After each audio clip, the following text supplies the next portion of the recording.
그런데 아버님 별명이 왜 히뽀예요? 뚱뚱한 친구가 그 별명이라. 그게 아니라 아버님은 보통 체격이잖아요. 사실 반은 돌려받을 수 있어. 너 이거 민수한텐 비밀이야? 신랑이라고 시집걸 걸 다 말해라, 등신처럼. 여자는 영원히 신비주의야. 신변 너무 알려주면 간섭 만든다더라. 좀 영악하게 굴어. 안녕하세요. 클라우디아입니다. 오늘은 이근자 작가의 작품 히포가 말씀하시길 준비했습니다. 이 소설에서 히포는 아버지를 희화한 말인데요. 아빠 히포에게 신장을 이식해주는 검사를 받기 위해 가족들이 모두 병원에 모입니다.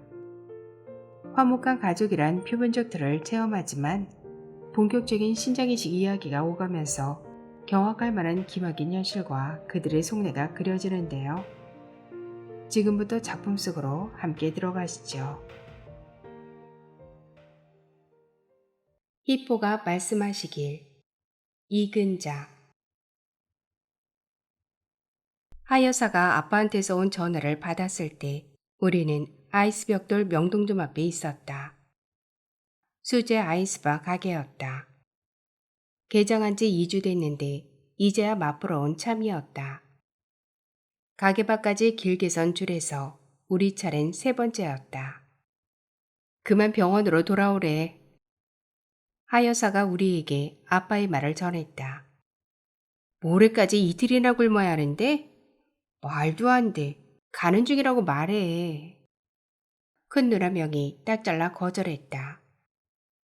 우리 중 아이스크림을 가장 좋아하는 하 여사도 색색의 얼음이 진열된 냉동고에서 눈을 떼지 못했다. 큼직한 과육이 박힌 아이스바의 비주얼은 입안에 복숭아 군침이 돌게 했다. 나는 부드럽고 풍부한 향이 일품이라는 요거트 치즈 맛을 가리켰다. 작은 누나 현지만 안달했다. 아빠가 오란다고. 하 여사는 복숭아 아이스를 한 입 베어 물고 나서야 현지를 쳐다봤다. 맛있다 얘. 라즈베리 하나 더 사라. 네 아빠? 자기한테 콩팥 안 줘도 된단다. 다들 태어나래. 말뿐이지 뭐. 맞아. 히포는 우리가 진짜 태어나면 어쩌려고 그런데? 간호사가 9시까지 오랬잖아. 이제 7시네. 현지야, 민수 뭐 좋아해? 포장할까? 현지는 고개를 저었다. 신혼이라 남편을 챙기고 싶을 텐데 현지는 그러지 않았다. 명이 현지더러 그렇게 걱정되면 먼저 가라고 하자 현지는 할 수 없이 우리를 따라다녔다. 나는 이런 날 아빠 히포가 저란 것을 이해할 수 없었다. 그러니까 가족 모두가 병원에 입원한 단 하나의 이유는 자기에게 신장 하나를 떼어주기 위해서였다. 일주일이나 걸리는 정밀 검사를 앞두고 자유롭게 보내는 마지막 저녁을 방해하는 아빠라니. 쓰러진 날에도 그랬다. 오로지 나의 재치로 훈훈하게 마무리한 그 저녁을 떠올렸다. 나는 그날 살빛이 눈처럼인 여자애와 저녁을 먹고 있었다. 히포가 친구들과 술을 마시다 구토를 하고는 정신을 잃었다고 했다.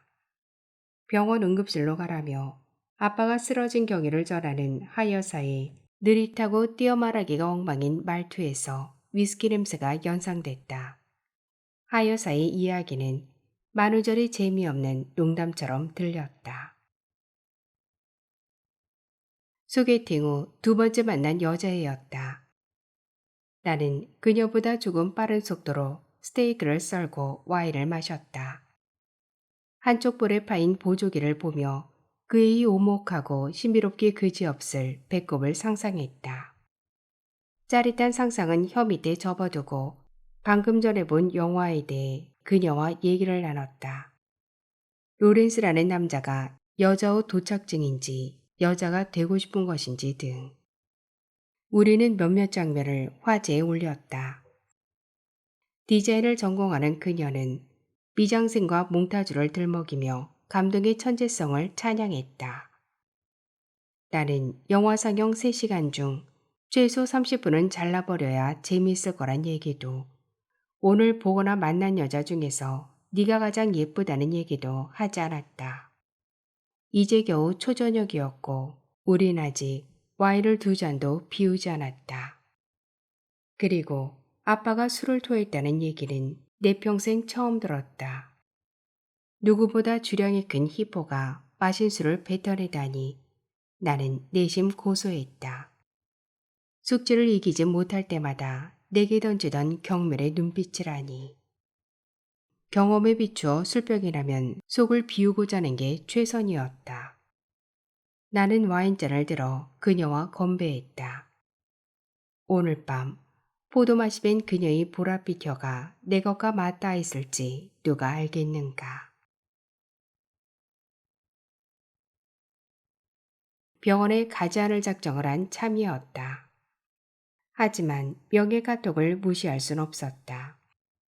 아빠 심각하대. 데리러 와. 지금 당장? 명은 일대에서 가장 큰 클럽에 있었다. 나는 놀란 표정으로 여자의 손을 잡고 어깨를 끌었다. 운전석에 오르기 전 집에 못 데려다줘 미안하다 하며 포옹을 해도 그녀는 가만히 선 채 고개만 끄덕였다. 허둥대는 컨셉이라 그녀와의 첫 스킨십을 짧게 끝내야 하는 게 아쉬웠다. 웬일로 명에게선 클럽 냄새만 났다. 술을 마시지 않은 것은 다행이지만 화장과 옷차림이 병원과는 어울리지 않았다. 사이키 조명처럼 붉고 노란 반짝이가 들어간 검정 원피스나 그물 스타킹과 하이힐 등은 널리고 흔한 가게에 들어가 새로 사 바꿔 입는다 해도 눈보다 크게 그린 스모키 화장이나 큐빅을 박은 까만 매니큐어는 쓱쓱 문질러 지울 수 있는 게 아니었다. 립스틱 닦아. 난 잠깐 들렀다 바로 나올게. 그냥 집에 갈까? 나는 명의 새빨간 입술을 지우다 말고 진지하게 묻자 서둘러 고개를 저었다. 나 혼자 히포를 상대하는 것보단 옷차림이 부끄러워도 명과 같이 있는 게 훨씬 나았다. 응급실에 들어가자 아빠 친구들이 병상을 삥 둘러서 있었다. 아줌마들도 있었다. 술을 마시다 쓰러졌다더니 그들에게서 나는 술 냄새는 응급실의 소독용 알코올 냄새보다 짙지 않았다. 네 어머니는 몇 시간 걸릴 거예요. 지방에서 올라오시는 중이거든요. 명은 역시 노련했다. 조금도 망설이지 않은 명의 대답에 아빠 친구들은 모두 고개를 끄덕였다. 자기 기만도 기술이니 연마해야 한다던 명이었다. 거짓말도 하는 사람이 확신하느냐 않느냐에 따라 통과 불통이 갈린다고 했다. 나는 침상에 붙은 아빠의 이름과 병명을 읽다가 하여사에게 문자를 보냈다. 병원엔 적군이 가득하니 술 냄새가 가시기 전엔 얼씬도 말라고. 명과 나의 옷차림 때문인가 아빠 친구들은 우리가 전쟁터에서 무기를 숨기고 온 전령이나 되는 듯 아래 위로 훑어보았다. 우리는 여차하면 목에 댕강 잘려 말등에 묶인 채 화살이 날아다니는 들판으로 쫓겨날 분위기였다. 특히 아줌마들의 눈매가 살벌했다. 아빠 친구 중 한 명이 동의서를 내밀었다. 우리가 서명할 뻔했다. 급하단다. 얼른 사인해서 의사한테 갖다 줘. 네, 감사합니다. 우린 카운터로 갔다. 아빠는 급성 신부전증이었다. 신장 기능이 망가져 혈액의 노폐물을 소변으로 배출하지 못해 쇼크가 온 것이란다. 내일 아침 담당 의사가 오더 내리면 아빠는 바로 혈액도석을 받아야 한다고 했다. 그런가요? 하지 않으면 어떻게? 명도나처럼 아빠의 병명이 황당하고 낯선 듯 했다. 바보 같은 질문을 멈췄다. 죽죠. 의사는 고개를 돌렸다. 명은 내게 볼펜을 쥐어주며 응급시설 동의서를 가리켰고 옆에 있던 다른 의사가 신부전증의 원인과 진행, 치료 과정에 대해 설명했다. 얼떨결에 사인을 하면서도 왜 아빠 목숨이 오고 가는데 내 동의를 구하는지 이해할 수 없었다. 진짜로 좋아하고 인생을 걸고 싶은 일이 무엇인지 찾아보란 말이다. 대학에 진학하면서 전공을 정하지 못했을 때나 평소 아빠가 나를 몰아붙이면서 하는 꾸지람이었다. 아빠는 무의에 대해 이해하지 못했다. 하지 않을 것을 선택한 것이 내가 정한 인생의 목표였다. 싫은 일은 하지 않을 것. 그러니까 내가 진짜로 좋아하지 않는 게 사인을 하는 이런 일이었다. 아빠는 말 한마디 않고 내가 싫어하는 일을 하게 하다니. 의사는 내가 서명을 하자마자 동의서를 빼앗듯 가져갔다. 아빠는 거대한 몸을 출렁이며 소리 죽여 알았다. 우린 아빠의 안색을 제대로 살필 겨를도 없이 의사와 간호사의 지시에 고개를 끄덕이고 수납을 했다. 명관애가 응급실을 가로지를 때마다 병자를 돌보는 보호자는 물론 침상에 누운 환자들까지 목을 빼 우리를 힐끔거렸다. 가죽 재킷과 메탈 장식으로 멋을 낸 노랑머리 남자애를 처음 보는 걸까? 속옷이 보일 것 같은 명예 허벅지 뒤태를 아빠 친구들조차 아슬아슬한 눈빛으로 바라보았다. 여기서 밤새워야 할 거야. 집에 가서 옷 갈아입고 오는 게 좋겠다. 아빠 친구가 대신 검사실에 다녀오겠다며 우리의 등을 떠밀었다. 차에 타자 명은 근처 의료타운으로 가자고 했다. 집에 다녀오는 시간보다 숍에서 옷을 사입는 게 빠를 거라는 말이었다. 나도 좋았다. 명은 하여사에게 전화를 걸어 옷값을 받아냈다. 명은 먼저 화장품 가게에 들러 화장을 지우고 나왔다. 우리는 미로 같은 매장에서 신상을 찾아 돌아다녔다.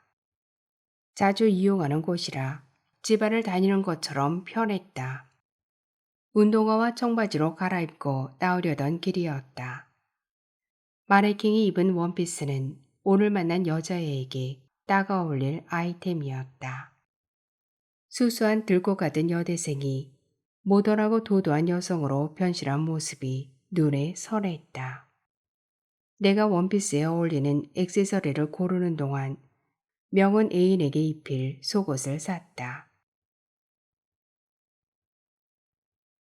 우리는 아이스바 가게에서 나와 꼬치와 케이크까지 먹은 후에야 차에 탔다. 의류타운의 간판이 보이자 명이 싸고 좋은 물건을 많이 들었더라 하며 운을 뗐다. 오탐이 많은 연지가 고개를 끄덕이자 오시아를 부족하지 하여사가 맞장구를 쳤다. 신이나 엑스를 마구 밟아 의류타운의 주차장으로 진입하던 참이었다. 자영에게서 전화가 왔다. 출장에서 돌아오는 길이라고 했다. 자영도 우리와 함께 정밀검사를 받을 예정이었다. 빨리 차 돌려 병원으로 가자. 현지조차 제 남편이 도착하려면 시간 여유가 있다며 쇼핑행을 원했지만 하여사는 단호했다. 룸미러로 보니 누나들이 마주보고 입을 삐죽이고 있었다. 병원에 도착해 환자복으로 갈아입고 아빠의 병실로 몰려갔다. 아빠는 TV도 켜지 않은 채 적막하고 퀴퀴한 특실에 홀로 누워 있었다. 명은 망고와 자몽을 깎아 아빠에게 권했다. 찡그리고 쳐다보는 히포의 얼굴이 나보다 더 부은 것 같았다. 아픈 줄도 모르고 아빠한테 살 빼라 그랬는데 우리 뭐 진짜 많이 부었네? 현지가 말하는 히포라는 아빠의 별칭은 집에서 키우는 강아지 세나의 이름을 부를 때처럼 감정이 들어있지 않았다. 강아지 하나가 죽자 하나 다음에 내려온 치와와를 두나라고 하지 뭐 하고 이름을 지은 것처럼 세나의 이름도 그렇게 붙였다. 퉁퉁 부은 아빠는 애칭처럼 진짜 하마로 보였다. 나는 탱탱한 히포의 종아리를 만졌다. 하여사의 뱃살보다 훨씬 단단했다. 커질수록 색이 연해지는 풍선처럼 아빠의 살갗은 터질 듯 새하얗다. 콩 누르자 손가락이 튕겨나왔다. 다시 눌렀다. 창백한 손가락점이 생겼고 오목한 구덩이가 생겼다. 구덩이에 살이 천천히 차올랐다. 나는 더 큰 구덩이를 만들려고 꾹 힘을 주었다. 끙 시름을 뱉으며 아빠가 돌아 누웠다. 몸이 이 정도로 부으면 혈액투석을 할 때라고 했다. 나는 아빠의 어깨로 늘어뜨려진 고무관을 봤다. 음료수 빨대만한 관이 목의 정맥에 박은 임시도관과 연결돼 있었다. 나는 드라큘라가 아빠 피를 마셔도 목에 이빨 자국이 남지 않겠구나. 밸브만 열면 될 테니까. 따위 엉뚱한 상상을 했다. 혈액투석을 받은 날 아빠는 기절을 하듯 잠들었다. 혹시 숨을 쉬는지 코 밑에 손가락을 대봐야 할 정도로 이불 뭉치 병상과 한 덩어리였다. 부기가 빠지면 아빤 눈을 크게 뜨며 세상이 뚜렷하다고 말했다. 하지만 컨디션이 좋은 것도 하루가 다였다. 한 주에 3번이나 몸 안에 피를 빼내서 거른 뒤 다시 넣는다니. 4시간에 걸쳐 전쟁 같은 혈투를 치르는 아빠가 죽었다가 다시 깨어나는 것처럼 느껴졌다. 히포는 지금까지처럼 골프를 치러 외국에 나갈 수도 없고 아줌마가 낀 술자리에서 클라리넷을 연주할 수도 없을 것이다. 의사는 아빠가 언제 태어날지 알 수 없다고 했다. 그동안 달력에 적혔던 히포의 골프 여행이 2개나 지나갔다. 아빠는 카톡방에서 친구들이 보낸 사진과 말풍선으로 태국과 중국의 홀과 잔디 상태, 바람의 방향에 대해 알게 되었다. 참, 인피니티는 어디 뒀어요? 주차장에 갖다 두고 덮개를 씌워놓든지 제대로 관리해야지. 열쇠 줘요. 얘들아 몰고 오라고 할게. 아빠가 쓰러지던 날 몰고 나갔던 스포츠카를 아직 집에 갖다 놓지 않았다. 하여사의 말을 듣자 스포츠카의 팽팽한 속도감과 차체가 흔들리는 감촉을 기억하고 있는 손가락이 저절로 꼼지락댔다. 아빠는 말이 없었다. 하여사가 다시 재촉하자 히포가 벌떡 일어났다. 외출할 거면 내일 입원하지. 뭐들어 오늘 들어왔어? 뭔 일을 그렇게 해? 잔소리를 시작하던 히포가 얼굴색을 바꾸었다. 자영이 병실에 들어서고 있었다. 나는 이래서 자영이 좋았다. 자영이 있으면 아빠와 하여사는 격식을 차리듯 점잔을 뺐다. 그러니까 자영은 외부 사람이었던 것이다. 하지만 자영에 대한 손님 접대는 홍콩 여행 얘기를 하며 소홀해졌다. 5시 입원에 함께 쓰는 병실에 돌아와 잠자리 준비를 하던 중이었다. 자영이 불쑥 말했다. 아버님이 편찮으신데 홍콩 여행을 취소해야 하지 않겠어요? 우리는 한순간 부스럭대던 모든 동작을 멈추고 자영을 바라봤다. 홍콩은 1달 전에 잡힌 일정이었다. 명품을 사려고 얼마나 열심히 돈을 아꼈던가. 우리는 온라인에서 판매하지 않는 애들의 목록을 몇 번이나 작성했다. 저기요 제부, 어차피 검사 끝나고 결과 기다리는 때잖아.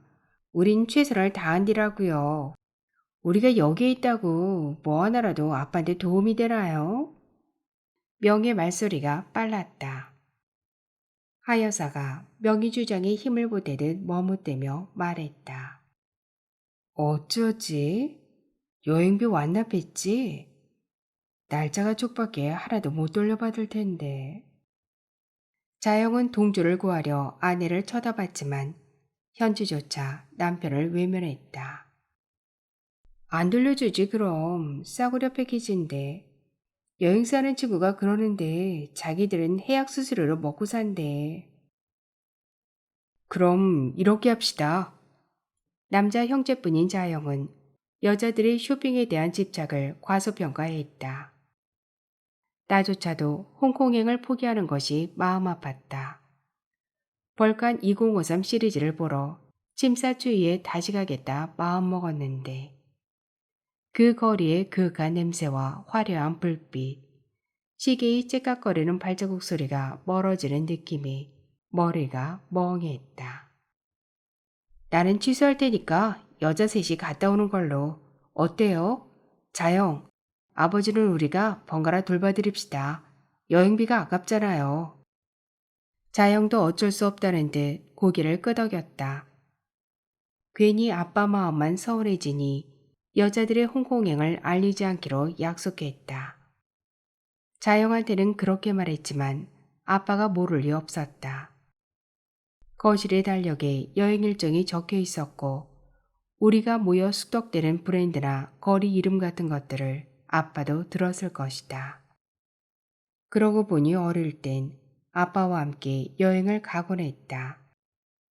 언젠가부터 아빠는 친구나 동창들과 골프 여행을 다녔고 우린 4명이 뭉쳐 해외를 다녀오기도 했다. 자주 맛집이나 공연장에도 몰려다녔다. 가족여행에서 아빠가 빠진 것이 언제부터였을까? 집안일 안팎을 하여사와 아빠가 분담한다고 생각했는데 아빠는 바깥일이 없자는가. 36군데의 가게에서 들어오는 월세를 확인하는 것이 바깥일인가. 자영이 전화를 받으러 병실 밖에 나가자 나는 하여사를 졸랐다. 벌칸 2053 시리즈 중에 최신 상품을 사오기로 약속받았다. 나는 시계 사진을 누나와 엄마 폰으로 냉큼 보냈다. 여행비 말이야. 얘 거는 못 돌려받겠네. 아깝다. 현재는 시집을 가더니 돈 얘기를 자주 했다. 사실 반은 돌려받을 수 있어. 너 이거 민수한텐 비밀이야. 신랑이라고 시집갈 걸 다 말해라. 등신처럼. 여자는 영원히 신비주의야. 신변 너무 알려주면 간섭 만든다더라. 좀 영악하게 굴어. 여행비 돌려받는다는 얘기 전하면 다신 너한테 이런 말 안 한다. 알았어. 뭔 말인지 알아들었으니 그만해. 반도 아깝지 뭐. 그렇지. 너 자신부터 납득시켜. 그거 벌려면 민수 일주일은 일해야 되잖아. 일주일은 무슨. 엄마, 나 생활비도 좀 주라. 힘들어 죽겠어. 작은 누나는 사랑 하나로 잘 살겠다더니 결혼 생활 2달을 버티지 못하고 하여사에게 손을 벌렸다. 남편이 벌어오는 월급으로 살려니 우울증에 걸릴 지경이라고 했다. 시댁에 용돈 보내고 밥 먹고 차 유지비 대기도 빠듯하다고 징징거렸다. 이건 정말 비밀이야? 현재는 자영이 할까 두렵다고 했다. 나는 자영이 속사정을 알면 자존심에 금이 가겠다는 생각을 했다. 아이는 안 생겨? 명은 아무래도 현지가 피임을 하는 것 같다고 의심을 했다. 이 지경의 애는 무슨. 현지는 제가 뱉어놓은 그 말이 나쁜 주술이기라도 하듯 놀란 표정을 지었다. 결혼 후 주니어 계획에 대해 처음으로 솔직한 마음을 드러낸 현지였다. 참 요즘 여자라니. 그래도 현지가 명보다 착하고 세상 친화적이지 않은가. 나는 무의하는 독신으로 삶의 방향을 굳혔다. 보조개가 예쁜 여자애는 다를까? 그럴 리가. 똑같겠지. 아니다. 세상이 잘 돌아가고 인류의 종이 번식하는 것을 보면 모든 숙녀가 우리 집 여자와 같지 때문일 거야. 현지 애는 낳아라. 그래야 생활비 대줄 거야. 어? 우리는 일제히 하여사를 향해 놀란 표정을 지었다. 하여사는 평소 우리에게 독신도 좋으니 즐겁고 재미있게 살라고 누누이 말해왔다. 현지가 원하기만 하면 이혼시키겠다고 사위에게 으름장을 놓는 장모가 아니던가. 혹시 명관애가 결혼조차 하지 않을까봐 저러는 걸까? 아니면 하여사가 늙는 걸까? 금식을 하며 검사를 받는 동안 우리는 시간이 날 때마다 병실에 와 늘어졌다. 이틀이 지나자 병원 생활도 익숙해졌다. 자영은 끼니 때나 휴식 시간엔 아빠의 병실로 향했다. 우린 집에서 각자의 방에서 지냈는데 모두 자영의 눈치를 보느라 히포의 병실로 따라갔다. 소파와 간이 침대에 앉거나 누워 TV도 보고 수다를 떨었다. 명과 나는 자영에게 현지에 어디가 예뻐서 결혼했는지 장난삼아 캐물었다. 예쁘고 착하잖아요. 저희 부모님께도 얼마나 정을 붙이는지 늘 제가 부족합니다. 김밥을 정말 맛있게 싸요. 등이 대답을 하면 우린 의아한 제스처를 취했고 현지는 우리를 꼬집거나 눈을 흘겼다. 그런데 아버님 별명이 왜 히포예요? 현지 씨 말이 아주 어릴 때라 기억 못하겠대요. 뚱뚱한 친구가 그 별명이라. 그게 아니라 아버님은 보통 체격이잖아요. 자영은 아빠가 퉁퉁 본 것을 놀렸나 싶어 제풀에 당황했다. 혹시 제부도 그 비디오 봤어요? 히프네 가족이 춤추고 노래하던. 그거 교육비도 있었잖아. 니들 기억 안 나? 맞아요. 제 주위에도 그거 안 본 친구들이 거의 없더라고요. 춤도 막 이렇게. 어깨를 들썩이는 자연과 큰 누나를 가만히 보고 있다가 불쑥 현지가 끼어들었다. 아, 아빠가 그 초록 인형을 사왔던 것 같아.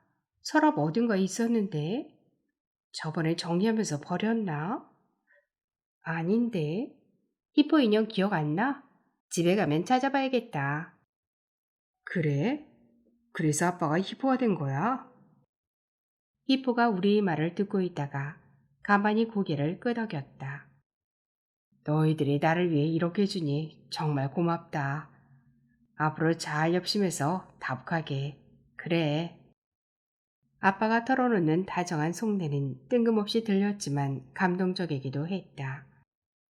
아빠의 붉은 눈시울에 현지가 고개를 돌렸다.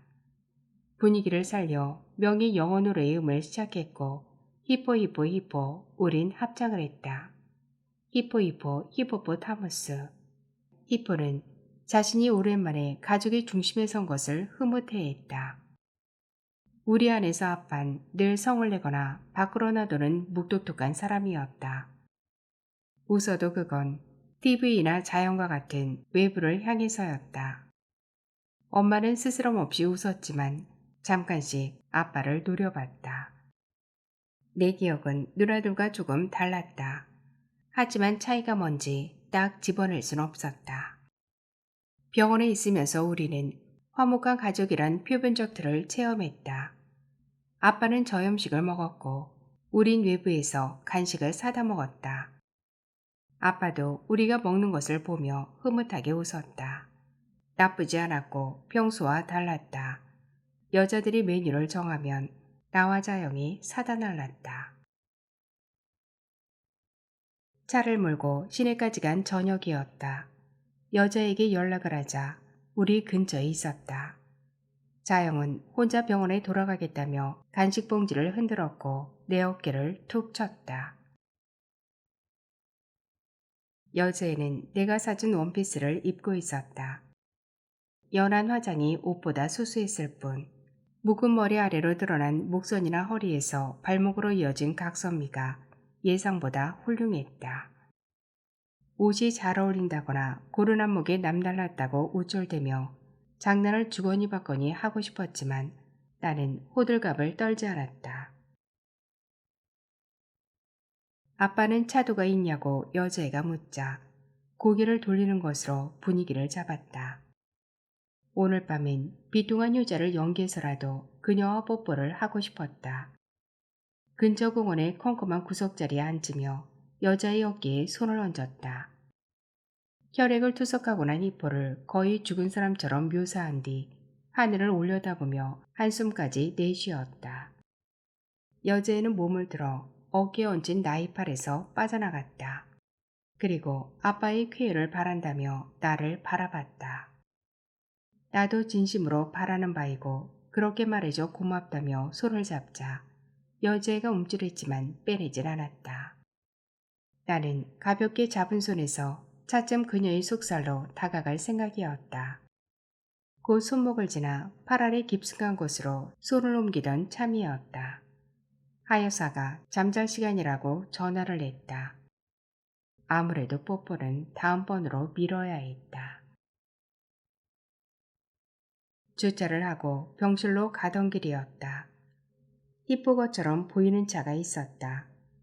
다음번엔 여제를 스포츠카에 태워 바람 좋은 외곽도로를 싱싱 내달리는 상상을 하며 히포에게 뛰어갔다. 집에 갖다 놓겠다며 열쇠를 달라고 하자 히포는 나를 무연한 눈길로 바라보다 한마디 했다. 숨겼다. 내가 차를 몰고 나갈까봐 감췄다는 얘기였다. 딱 한 번이었다. 아빠 차를 몰고 나가 사고를 낸 적이 있었다. 가벼운 접촉사고였고 몇 년이나 지난 일이었다. 아빠가 아직도 그걸 염두에 두고 있다니. 나는 홍콩에 가지 않겠다고 한 걸 후회했다. 잠깐 의사를 만나야겠어요. 문 앞에 노란색 X글자가 쓰인 CT 촬영실 앞에 앉았던 참이었다. 노란 X자는 방사선 위험 표시였다. 자영이 의사를 만나야겠다며 앞장섰다. 우리 다섯은 아빠를 담당하는 의사의 진료실로 몰려갔다. 나는 부수수한 꼴로 병원 복도를 허적허적 걸어가는 우리들이 영화 속 좀비 같다는 생각이 들어 키득거렸다. 하지만 하여사와 자영은 비장하고 심각했다. 부작용에 대해 상세히 알려달라고 하자 의사는 짜증스럽게 대꾸했다. 이미 검진과나 사회복지사에게 충분히 안내받지 않았나요? 정말 죄송합니다. 교수님의 고견을 듣고 싶었어요. 하여사의 공손한 말투에 누그러진 의사는 가족들의 불안을 이해한다고 말했다. 정밀검사에서 적격 판정이 났고 수혜자가 가족이라 하더라도 인체는 근본적으로 타인의 장기를 거부한다고 했다. 그래서 신장이식을 받은 사람들은 평생 면역 억제제를 복용하는 게 필수적이었다. 나는 의사의 말을 들으며 인간은 세포까지 철저하게 자기 중심적이라고 생각했다. 과잉방어를 걱정해야 할 정도라니. 그럼 공여자의 부작용은요? 하여사가 환자와 반대 입장에서 질문을 던졌다. 의사는 오래된 사례부터 들었다. 2차 대전에서 신장 하나를 잃은 군인과 부상을 입지 않은 동료들이 있었다. 반백년 뒤에 두 사례 군을 추적해 비교하니 신장병이나 단백뇨, 고혈압이 발병 빈도에 차이가 없었다고 했다. 그건 외국의 얘기였다. 국내에서 시술한 공여자를 대상으로 한 3천여 명의 추적 검사도 결과가 비슷하다고 했다. 하여사는 잠시 뜸을 들였다. 제 친구 중에 두통에 가족력인 사람이 있어요. 40년이나 두통에 시달려서 애도 낳지 않은 친구예요. 그 친구 동생도 두통으로 고생해요. 둘의 공통점이 맹장이 없대요. 얼마 전에 학회에 보고됐었죠. 맹장 절제술과 두통에 관련이 있다고요. 아주 오랫동안 그 사실은 알려지지 않았죠. 조물주가 콩팥을 이유 없이 두 개로 만들었다고 생각하진 않아요. 맹장과 두통처럼 연관이 없어 보이거나 아직 보고되지 않고 쉬쉬하며 의사들만 아는 사실을 알려주세요. 가능하다면 제 콩팥 애들 아빠한테 줄 거예요. 하지만 사실을 정확하게 하는 것이 우선이지요. 의사는 엄마가 얘기하는 동안 표정이 점점 굳어갔다. 아무 말 없이 자신을 내려다보고선 우리를 둘러보고 말을 아꼈다.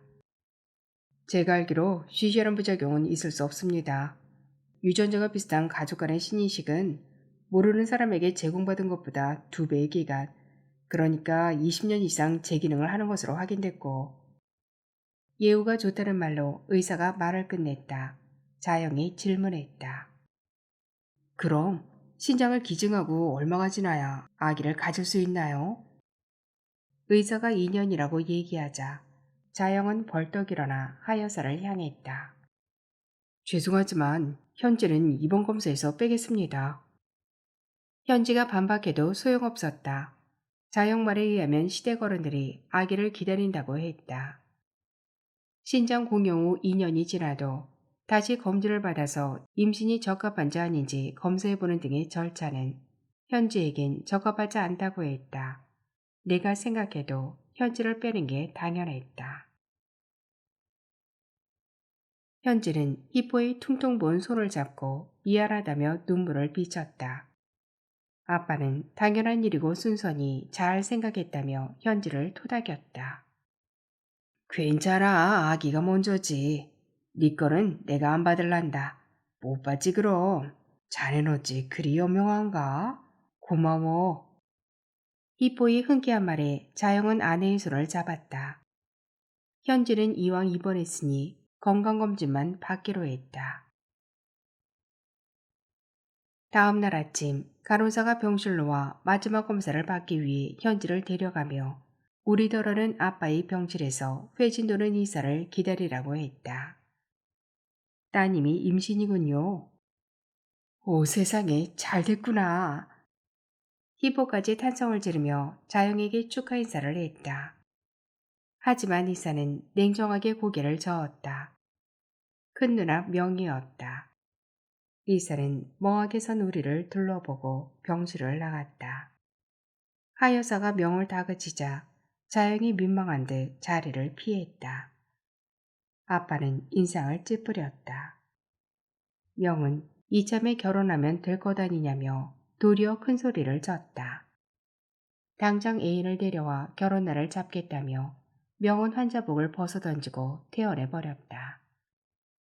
자영 덕분에 가족이 모여 뭔가 고민하는 것 같던 좋은 분위기가 전과 다름없이 싸늘해졌다. 대체 계집애를 어떻게 돌린 거야? 요즘 어떤 때인데 시대가 바뀐 것도 내 잘못이야? 그러는 당신은 뭘 했어? 평생 들어온 하여사와 아빠의 말다툼이었다. 나는 휴게실로 나가 담배를 피우며 자영이 선물한 포근하고 따스했던 시간에서 깨어났다. 문득 내게 닥친 기막힌 현실에 경악했다. 아빠와 혈액형이 같은 누나들이 공여자에서 단숨에 제외되었다. 피도 한 방울 안 섞인 자영과 하여사와 나 불안했다. 아무리 생각해도 나밖에 없었다. 보이지 않는 손가락들이 내 콩팥을 콕 집어 가리켰다. 그 기분은 마지막 검사를 마치고 아빠의 병실로 갔을 때 최고조가 되었다. 히포의 친구들이 면회와 있었다.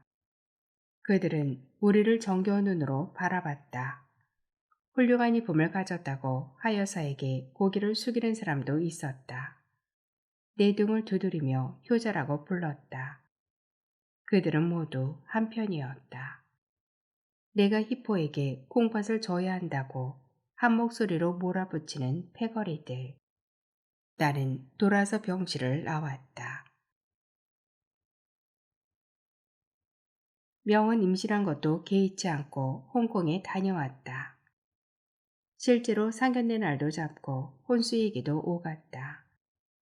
아빠의 병실이 카페인 것처럼 명의 애인이 인사를 다녀갔다. 현지가 초밥이나 도시락을 사와 아빠와 저녁을 먹기도 하고 모두 나가서 외식을 하기도 했다. 검사 결과도 그곳에서 들었다. 하여사와 나, 자영은 누구라도 아빠에게 신장을 줄 수 있었다. 의사는 3명이 조금씩 다른 양상을 보였다고 했다. 하지만 당연히 젊고 아빠의 직계혈통인 내가 가장 적합하다는 뉘앙스도 잊지 않았다. 우선 학기 말고사를 치르고 방학대로 이식 날짜를 잡았다. 바로 코앞이었다. 나는 군대라도 지원하고 싶은 심정이었다. 그러던 어느 날이었다. 하여사는 우리 중 누군가의 콩팥 하나를 꼭 떼어낼 필요가 없다고 말했다. 아빠만이 자신의 퉁퉁 부은 다리를 내려다보았고 모두 하여사의 입을 뚫어지게 쳐다보았다. 엄마가 좀 알아봤어. 부작용이 크대. 인터넷을 봐. 콩팥 떼어내고 후회한다는 사람이 엄청 많아. 이런저런 루트가 있더라. 중국이 꺼림직해서 싱가포르를 알아보고 있어. 좀 비싸도 위생적이고 안전한 방법을 취할게. 국내로 들여와 수술하면 돼. 당신도 섭섭하게 생각하면 안 돼.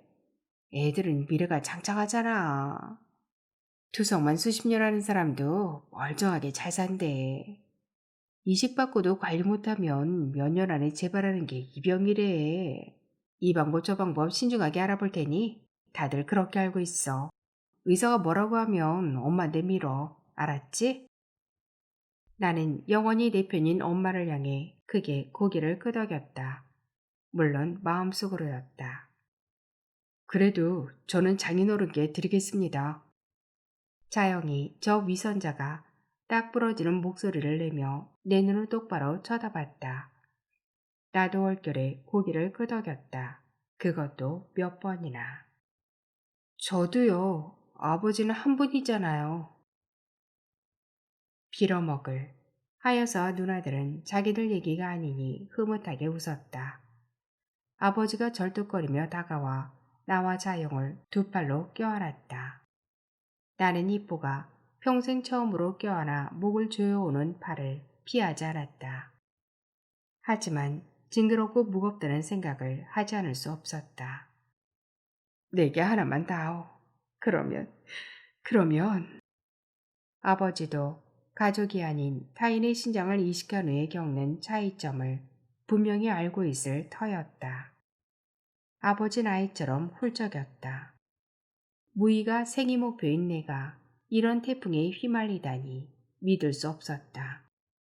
나는 체념하는 마음과 진심으로, 아니 신보다 더 전지전능한 하여사의 모성을 믿어보기로 했다. 나는 하여사를 숭배하고 싶었다. 그 어느 때보다 더. 기말고사를 어떻게 마쳤는지 모르겠다. 습관처럼 병원에 들렀다. 히포의 병실에 얼굴만 비치고 옥상 공원에서 게임을 하던 중이었다. 여자애가 근처로 지나간다며 만날까 물었다. 당연히 예스였다. 한낮이라도 나무가 우거져 우스한 병원 근처의 공원을 약속 장소로 잡았다. 여자애는 나를 만나자마자 히포가 제 아빠라도 되는 듯 상세하게 병세를 물었다. 혈액을 투석하는 과정을 설명할 땐 자신이 고통을 겪는 듯한 표정이었다. 아빠의 쾌유를 진심으로 바란다며 낮은 목소리로 말했다. 여자의 목소리는 기도처럼 간절했다. 그녀의 눈빛과 표정은 진짜 진심으로 보였다. 나는 이전에 누군가 그런 얼굴을 하면 촌스럽거나 내숭이라 단정했다. 우리가 만난 지 겨우 몇 번이나 된다고. 하지만 그녀의 진심은 내 마음속 깊은 어느 곳에 와닿았다. 무언가 쑥 뱃속을 지나가는 뜨거운 느낌이었다. 나는 불쑥 그녀와 결혼하고 싶다고 생각했다. 그녀의 그 표정이 나를 위한 것이라면 무의가 그녀를 위하여로 바뀔 것 같았다. 나는 사실 다음에 그녀를 만나면 클럽에 데려갈 작정이었다. 현란한 분위기와 마술 같은 술의 힘을 빌려 인간이란 동물의 근원적 퇴폐성을 자극해 어떻게 하려던 마음이었는데 그 생각을 돌려먹었다. 대신 햇볕이 환한 공원길을 산책했다. 이 세상엔 시간과 공을 들여야 하는 사람도 있는 법이다. 나는 클럽에서 만나 원나잇으로 끝낸 여자들을 떠올렸다. 그 애들과 여자애가 다른 사람으로 보였다. 그녀와 손을 잡고 나란히 걷는 것만으로 이렇게 가슴이 뛰다니. 나는 유치하게도 사랑에 빠진 것 같았다. 여자애가 무슨 얘기를 해도 슬며시 웃음이 나오는 걸 참아야 했다. 여자애가 꾸민 포트폴리오를 보며 진지한 표정을 짓느라 이빨이 아플 지경이었다. 그녀가 그린 스케치들은 솔직히 시시했다. 그녀의 숨결이 들어갔다는 이유만으로 사랑스러웠다. 기말고사를 망쳐 장학금을 놓칠 것 같다는 얘기에선 내가 대줄까? 하고 철없이 물을 뻔했다. 여자애는 금방 일어섰다. 아빠의 간병 시간을 빼서 미안하다는 표정이 역력했다. 아니라고 말할 수 없어 따라 일어섰다. 여자애가 데려다 주러 온 병원 로비에서 담당 의사와 마주쳤다. 의사가 가려던 걸음을 멈추고 나를 불렀다. 어머님께서 전화를 했더군요. 저희는 어머님 의견보다 당사자의 의견을 더 존중합니다. 본인 인생이니까요. 신이식을 하려면 아버지와 본인의 임박 후 교차 검사를 정기적으로 해야 합니다. 거부 반응의 원인이 되는 예비감작을 사전에 예방하기 위해서죠. 내일쯤 혈액 검사를 하면 되겠는데 예약할까요? 나는 여자애를 돌아보지 않았다. 의사가 저렇게 입이 싸고 경박했던가 하는 생각을 했다. 당연히 해야죠. 제 일인데. 그녀에겐 아빠의 조직이 나의 신장을 거부할까봐 걱정이라고 말해둔 터였다. 하지만 지금은 의사와 짬짬이를 한 그녀가 나를 외길 절벽으로 밀어붙이는 기분이었다. 여자애가 이 자리에 있어 꼴보기 싫은 마음과 그녀에게 잘 보이고 싶다는 생각이 뒤섞였다. 어머니 말씀은 무시하세요. 엄마들은 원래 그렇잖아요. 엄마는. 나는 말을 더듬지 않으려 노력했다. 이 의사가 내게 왜 이러는 걸까? 오늘 자신과 서열을 다투는 걔한테 발길질이라도 당한 걸까? 내게 한 방 먹인 의사는 진료 예약을 하고 가라며 접수대를 가리켰다. 나는 여자애가 지켜보는 앞에서 내일 검사를 예약했다. 그녀를 보내고 병실로 돌아와 아빠를 바라보았다. 저 사람이 누구인가? 잠에서 깨어나 느릿느릿 자신의 팔다리를 주무르는 50대 남자. 늘 나를 향해 인상을 찌푸리고 화를 내고 돌아서던 저 사람. 내가 배운 거라고는 하루살이와 다를 바 없는 소비의 습성. 아니, 그건 하여사에게 배운 것이었다. 골프를 치고 술을 마시며 서로 다른 이성을 만나는 하여사와 히포를 우리는 얼마나 오랫동안 모른 척하고 지냈던가. 나의 가치관, 무의 근본이 자신이라는 걸 그는 모른다. 내게 신장 하나를 내놓으라고 강요하는 저 사람. 히포는 대체 누구인가? 너무 깊이 생각해서일까? 우리가 아빠를 히포라고 부르게 된 그 과정이 현저하게 떠올랐다. 뱅그르르 돌며 푸른 치마를 부풀리던 작은 누나가 먼저였다. 캐릭터가 춤추며 부르는 노래와 박자 사이로 초록색 가마 히포가 떠올랐다. 그랬다. 누나들과 나는 만화 비디오에 나오는 노래를 따라 부르며 동작을 따라했다. 히포 히포, 히포포타무스 히포. 악어라는 단어만 반복해 영어를 암기시키는 악어 가족의 시리즈물이었다. 아빠 히포는 초록색 아기 악어를 어르고 목마를 태워 데리고 놀았다. 비디오에서와 달리 아빠는 우리에게 다정하지 않았고 뚱뚱하지도 않았는데 어느 날부터 우리는 아빠를 히포라 불렀다. 아빠가 한 번쯤 내게 목마를 태워주었던 것 같기도 했다. 쓸쓸하고 빈약하기 그지없는 추억이었다. 우리는 마음속에 바라는 아버지상을 숨기고 아빠에게 히포라는 애칭을 붙였다. 아빠가 밖으로 도는 동안 하여사가 오리새끼 같은 우리를 품었다. 하여사는 자주 울었고 우리도 하여사를 부여잡고 훌쩍였다. 이제 하여사와 우리는 울지 않았다. 좀 걷다가 올게. 링거거리를 지팡이처럼 짚고 걸어나가는 히포의 뒷모습을 바라보았다. 요즘 히포는 오랜 시간 산책을 하고 팔다리를 주무르며 시간을 보냈다. 목에 박았던 도관을 빼고 팔에 동맥과 정맥을 이어붙여 그곳으로 혈액투석을 했다. 아빠의 팔에서는 두 줄기의 동정맥 혈살이 만나 마구 엉키듯 윙윙대는 소리가 났고 피부가 떨렸다. 나는 계곡의 바위 틈을 비집고 떨어져 소용돌이 치는 흰 거품이 있는 물살을 떠올렸다. 혈액투석을 하는 동안 히프는 가무음주는 물론 활력적이라 부르는 일상생활은 끝이었다. 많은 것이 끝장난 아빠였다. 그렇다 한들 아빠에게 내 신체의 일부를 떼어줘야 할 이유가 뭘까 생각했다. 아빠의 눈물 한 방울이 나를 만들었기 때문에? 아빠가 화를 내고 나를 경멸했던 일 전부가 나의 찬란하고 행복한 미래를 위해서였기에 신의 노여움을 피한다든가 다음 생을 위한 선한 인연을 맺기 위해서라는 종교적인 광대한 이론조차 내 마음을 움직이지 못했다. 나는 아빠가 돌아오자 병실을 나왔다. 오늘도 인피니티가 주차장 한쪽 열에 주차해 있었다. 우리나라에 몇 대 들어오지 않은 스포츠카였다. 나는 눈으로라도 훑어보려 차가 있는 곳으로 갔다.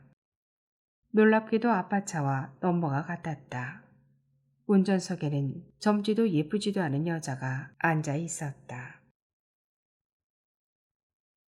핸들에 머리를 대고 엎드린 여자는 밖에서도 다 들리도록 서럽고 맹렬하게 울고 있었다. 나는 주차장 난간에 앉아 담배를 피웠다.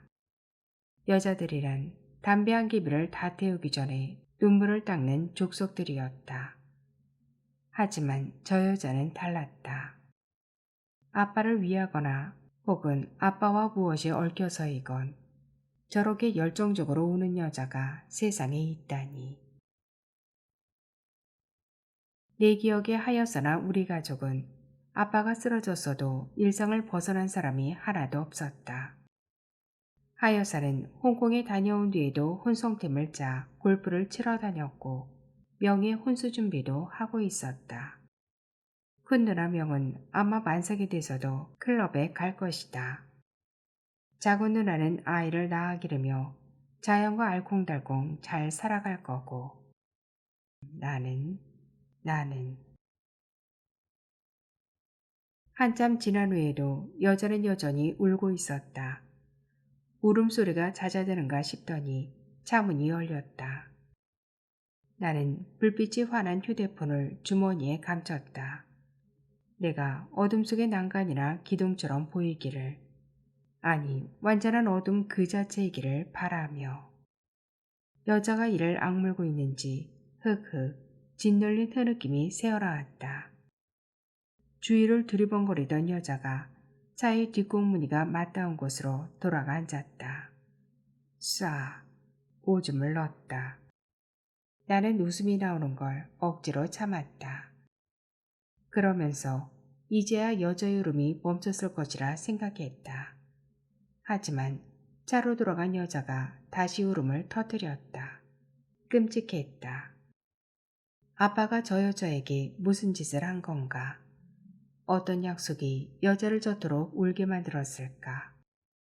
나는 여자 때문에라도 히포에게 신장 하나를 줄까 하는 야릇한 생각을 했다.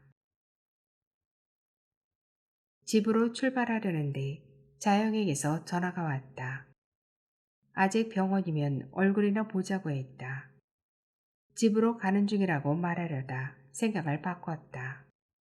히포가 어떡하고 있을지 궁금했다.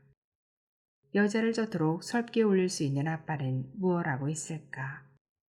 놀랍게도 히포의 눈가도 붉었다.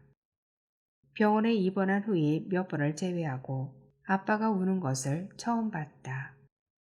아빠는 나와 눈이 마주치고도 금방 눈물을 그치지 못했다. 몸을 돌려 옆으로 돌아누우며 뭐라고 중얼거렸다. 뭐라고요? 제기랄 내게 주지 말라고. 콩팥 말이다. 못 들었어? 네 콩팥 따위 필요 없단 말이다. 내가 아는 히포였다. 변덕과 폭언을 스스럼없이 드러내는 남자. 스포츠카에서 오는 여자는 아빠의 이런 본 모습을 알까. 조금 있으면 자영 와요. 병원 앞이래요. 어기저기 일어나 화장실로 들어가는 히포의 뒷모습을 물끄러미 쳐다봤다. 아빠는 어깨를 푸들푸들 떨고 있었다. 나의 콩팥이 필요 없다는 말은 진심일까? 아니면 꼭 줘야 한다고 강조하는 건가? 머리가 깨질 듯이 아팠다. 하여사는 일을 왜 이렇게 늦게 처리하는 걸까? 히프가 또 무슨 변덕을 부릴까? 불안했다.